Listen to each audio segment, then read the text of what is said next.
Mega Man may be an icon by himself, but others have carried on his legacy, creating real immortality. Immortality? Not on this show. Time to find out which Mega Man is the most mega of the men. While there are many versions of the character to choose from, not that one, this battle will feature the 5 most prominent. The classic era Mega Man. Mega Man X. Volnut from the Legends series. Battle Network's Mega Man.exe. And the Alien Star Force Mega Man. He's Wiz and I'm Boomstick. And it's our job to analyze their weapons, armor, and skills to find out who would win a death battle. In the year 20XX, the brilliant Dr. Light would change history forever, developing machines with AI so advanced it mimicked actual life. His goal was a world where robots and humankind could live together in trust and harmony. I want all you watching to remember that, because right off the bat, Light's partner Dr. Wily reprogrammed the bots and tried to take over the world. Just the first in a lifetime of dick moves. To combat this threat, Light upgraded one of his prototypes, Rock, into the original, the classic, Mega Man. Classic, huh? What's next? Diet Mega Man? Cherry Vanilla Mega Man? Mega Man Zero? So one of those, technically yes, but that's much later. Mega Man is armored with ultra-strong Ceratanium, and comes equipped with the Mega Buster, a literal hand cannon for each arm. While its normal lemon energy bloops aren't too deadly, he can charge them up to tear through Robot Master ass like nothing. Meant to do that. There was a fly, and I got him. Mega Man's most notable tool is his variable weapon system, which allows him to copy the data of fallen enemies to gain their weapons as his own. So now he can cut you down with the metal blade, light you up with the napalm bomb, and burn you alive with atomic fire, which is twice as hot as the surface of the sun. He's basically got a tool for every occasion. Sure, he can shield himself with the Skull Barrier, reflect projectiles with the Mirror Buster, bypass armor with the Centaur Flash, stop time with the Time Stopper, and create localized singularities with the Black Hole Bomb.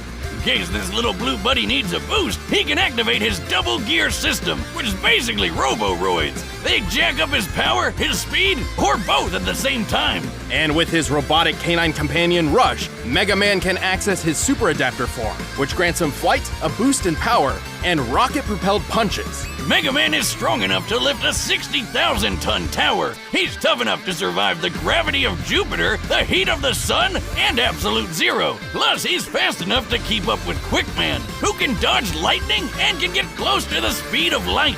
Mega Man has battled over 100 Robot Masters and other robotic foes, including Sunstar, who was powerful enough to self-destruct and destroy the Wily Star, basically a small Death Star. With its size in mind, this would need energy equivalent to over 7 trillion megatons of TNT. Too bad all that power runs on limited ammo, though. Mega Man would carry the banner of peace across the world, fighting Wily's tyranny and spreading Dr. Light's dream of human-robot coexistence. And everyone lived happily ever after. Until they didn't. He's the greatest creation of my career, and I will call him Mega Man. Mega Man! I like it! Flash forward 100 years when the archaeologist Dr. Kane happened upon a sleeping blue android hidden deep within a ruined laboratory.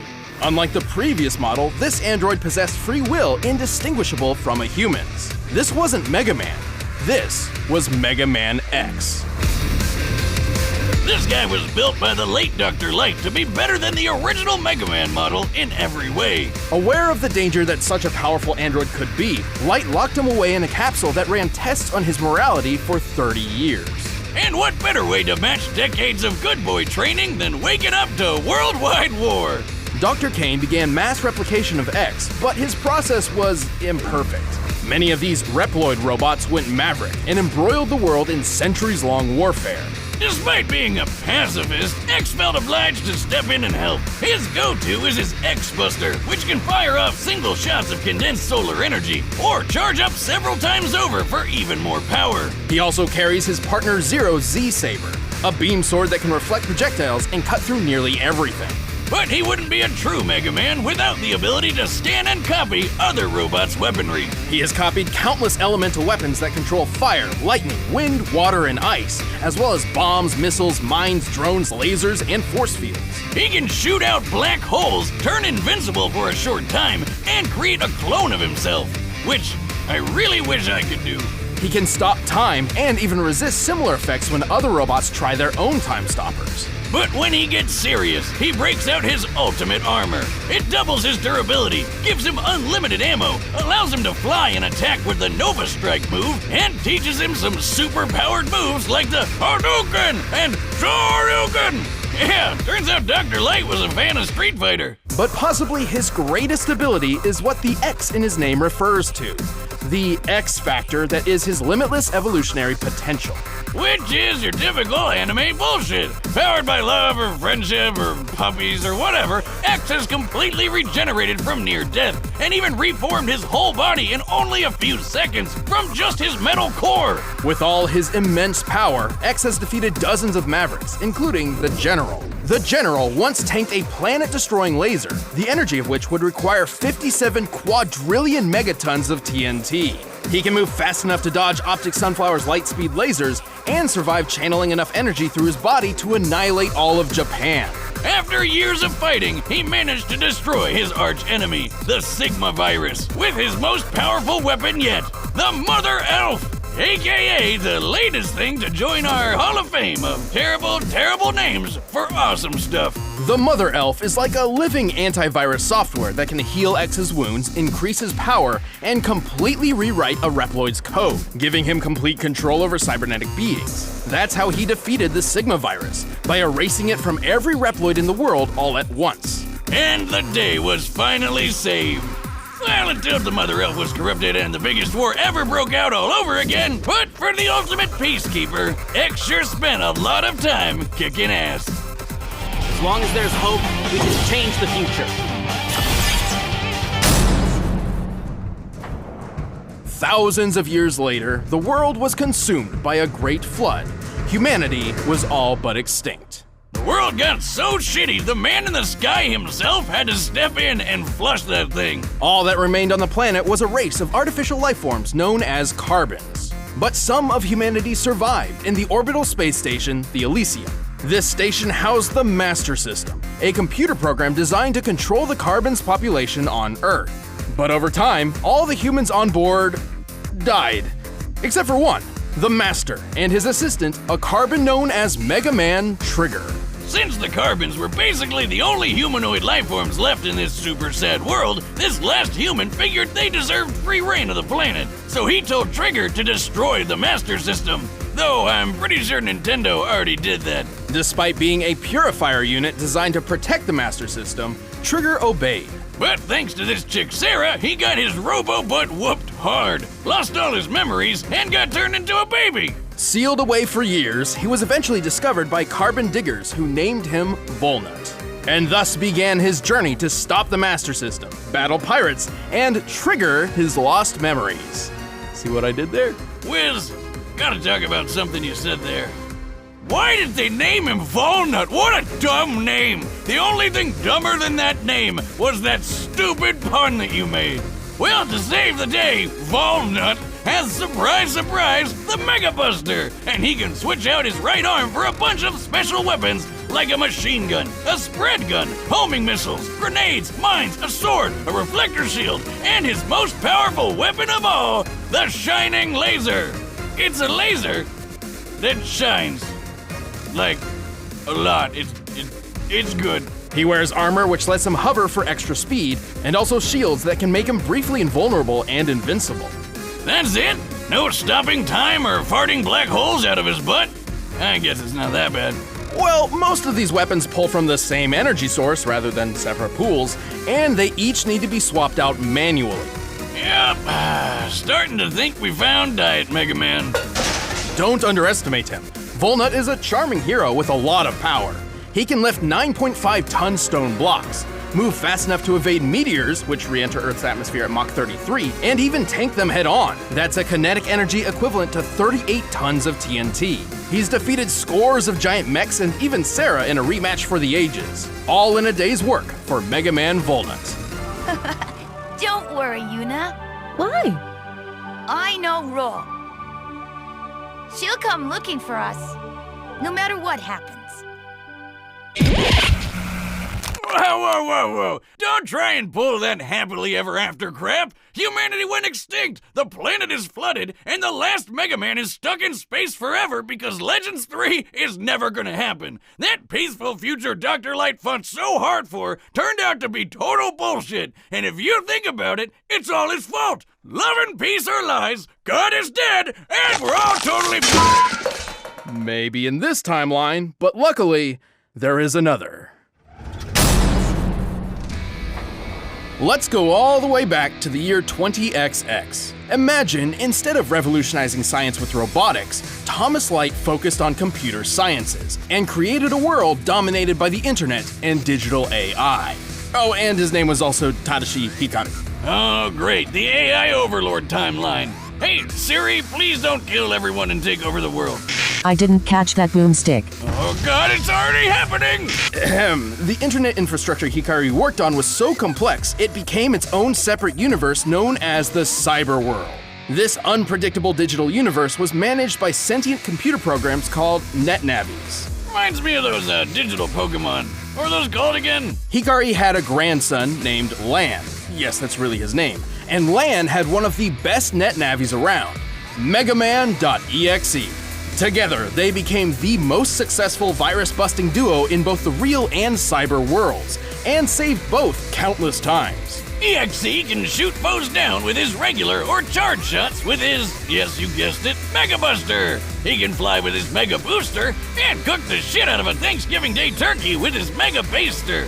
Okay, maybe he doesn't have that last one. His true strength, however, lies in Lan's enormous collection of battle chips, which contain a variety of different weapons and tools for EXE to use. He has over 1,500 of these. You know the drill by now. He's got cannons, shotguns, spread guns, mini bombs, big bombs, time bombs, shockwaves, earthquakes, meteor swords, kunai boomerangs, and an incredibly deadly yo-yo. That doesn't even scratch the surface. He can create black holes, move objects with telekinesis, turn intangible and invisible, dispel force fields, resist having his data assimilated, uninstall customized programs and weapons data in enemies, and use GigaFreeze to put programs and even the whole internet in stasis. That why my internet went down last night? I might have to break out boomstick.exe and kick his ass. How do I Alt F4 this little bastard? Good luck getting past EXE's defenses. His dark aura is a barrier so tough, it could survive the end of the entire cyber world. And since EXE is a digital program, not an organic being, he survived being impaled, losing limbs, and even being blown to bits before pulling himself back together. Wait a minute, if he's just a program like you said, can he even fight in the real world like other super fighting robots? He's done so before. He can enter the real world through special dimensional areas, or through sheer power output alone. He can even merge body and mind with Lan using full synchronization, a technique only possible if both beings have a strong mental bond. Fusion ha! Well, turns out EXE and Lan are super close because, plot twist, EXE is Lan's stillborn dead baby brother turned into a computer program. Wow! Yeah, well, when they bond perfectly, they enter hub form, a state powerful enough to defeat Nebula Gray and the Dark Galaxy universe with just a wave of his hand. EXE is tough enough to survive a planet-sized Psybeast exploding. That's a blast worth over 14 septillion megatons of TNT. He's quick enough to search practically the entire cyber world in less than a minute, and powerful enough to absorb and recreate the same cyber world in a single move. And after all of that, Lan retired from virus busting to become a scientist whose research would play a part in the next generation of Mega Man. Pretty impressive for a guy who spends all his time jacking off. I'm sorry, Wiz, we had to work that in. I understand. Electro Sword!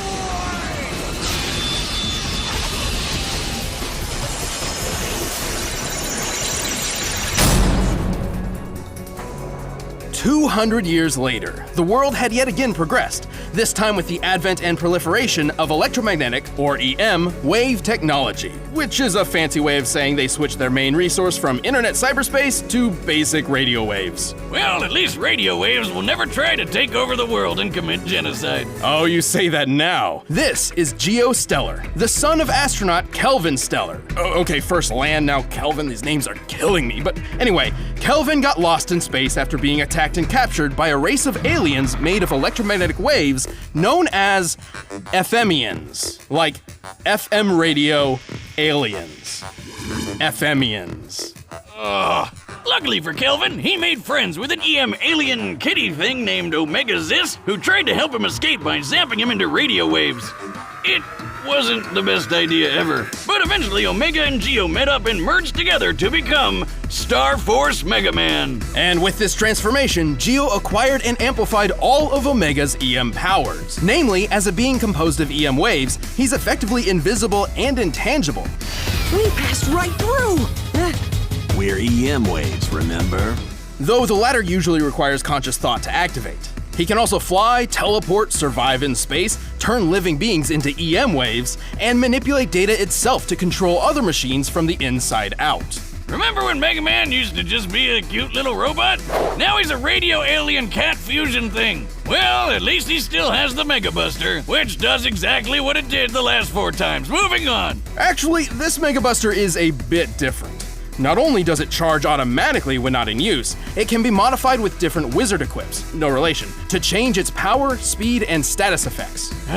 It would have been a lot better if it had boomstick equips. Well, I'm sure there's something boomstick related in Geo's nearly 600 battle cards, which provides Star Force Mega Man with numerous special weapons. He's got guns, swords, hammers, axes, scythes, bombs, missiles, lasers, meteors, shockwaves, a crap ton of elemental attacks, and when all else fails, he can just use his bare hands. He can paralyze foes, drain their health, summon black holes, turn invincible, heal wounds, create force fields, summon other EM beings for special attacks, and control noise.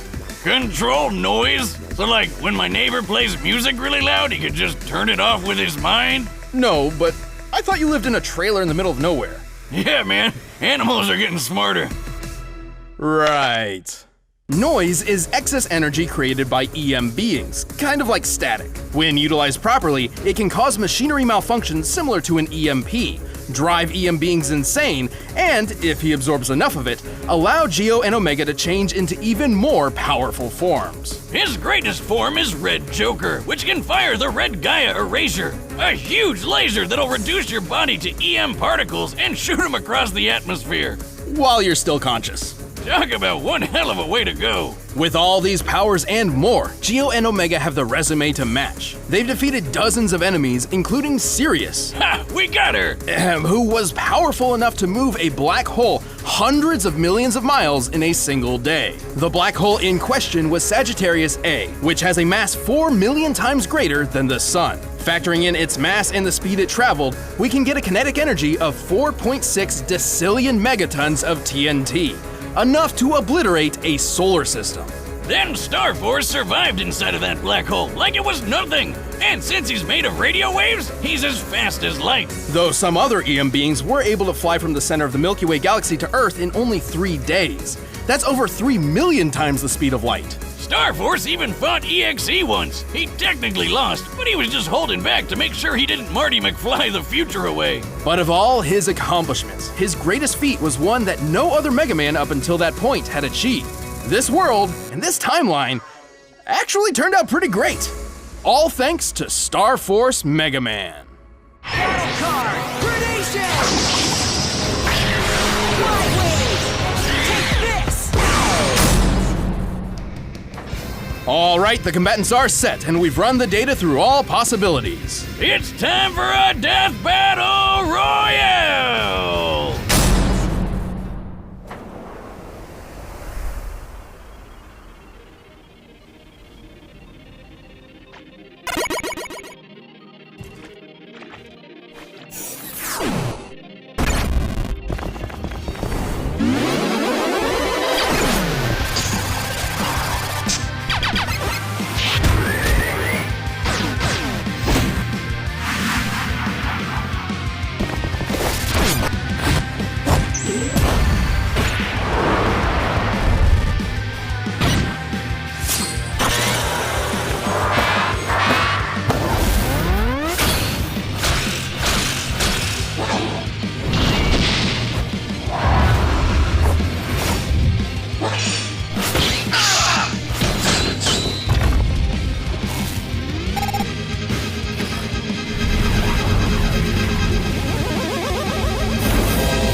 I was sure X or Star Force had this one in the bag. Surprisingly, this battle's victor was fairly clear-cut. While the original 3 Mega Men had many impressive feats, they were all outclassed by EXE and Star Force's cosmic-level feats. And poor Volnut couldn't keep up with any of them. Even Classic had a leg up with his huge variety of weapons, but his limited ammunition meant he would never last too long. Plus, X was designed to surpass him in every way. X's Mother Elf may have rewritten the code of the Reploids in his time, but both EXE and Star Force were much more powerful data beings who have resisted similar rewriting before.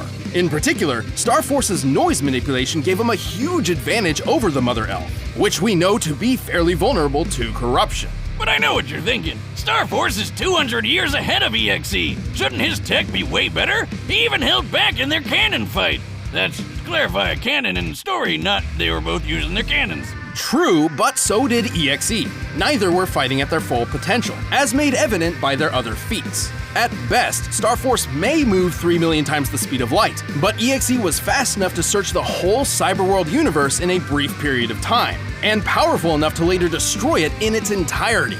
And the cyber world isn't just a hard drive with some gigabytes. It's a universe with stars and galaxies and the whole shebang. To clock EXE's speed, we first need to find the volume of EXE's field of view compared to the volume of the observable universe. With that, we can determine the number of passes EXE made across its diameter in order to search everywhere. While the manga doesn't give an exact time frame, the situation EXE is in is dire. His ally, Base.exe, is on death's door. So Mega Man's solution is to zoom around the universe as fast as possible until he happens upon some tool or weapon that can help. That doesn't sound like it should work. But it does, and he couldn't have been gone for more than a minute or Base would have been done for. So with that in mind, EXE must have been traveling over 3 novemdecillion times the speed of light. That's 60 zeros long. Wiz, I'm pretty sure we just set a new record for highest number ever on this show. You know, I think so. And it also goes without saying that while Star Force's solar system level black hole feat was impressive, EXE destroying an entire universe is far superior. About 200 quintillion times more, if you're curious. Don't forget that EXE's arsenal of battle chips is much larger than Geo's collection of battle cards. Also, EXE could have just used chips like Uninstall, Interrupt, and Catcher to disable all the other Mega Man's weapons and programs whenever he wanted. Well, except for Volnut, ironically, because his weapons were manual rather than programmed. You got one, buddy. All the Mega Men are good at what they do, but at the end of the day, EXE had the speed, power, and the tools needed to be the best super fighting robot. This battle totally rocked, man. The winner is Megaman.exe.